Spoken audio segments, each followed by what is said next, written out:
Mabilis ang takbo ng mga sasakyan sa Marcos Highway, Barangay Mayamot, Antipolo City nang biglang lumipat ng linya ang isang jeep at mabilis na bumuntot sa nasa unahang van. Sa bilis, tinamaan ng jeep ang kaliwang likurang bahagi ng van pero dire-diretso pa rin ang takbo.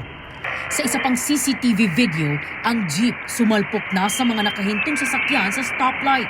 Bumangga siya dun sa MPV. Yung MPV naman, tumama naman dun sa tricycle. Then tricycle, tumama naman dun sa van. So, 4 na vehicle ang involved. Ako din sa driver na wala ng preno. Pumutok po yung sa hose niya, sa preno po.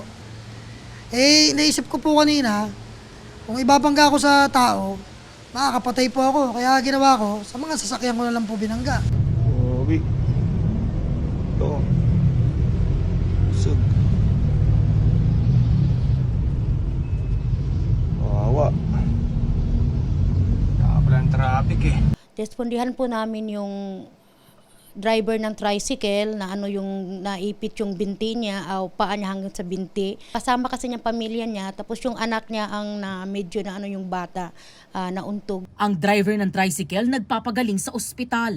Hindi ko po sinasadya, humingi po akong kapatawaran. Ayon sa pulisya, nagkaareglo ang driver ng jeep at mga driver ng mga nabangga nitong sasakyan. Nangako ang jeepney driver na sasagutin ang pagpapagamot sa mga sugatang biktima. Gayon din ang pagpapagawa ng mga nasirang sasakyan.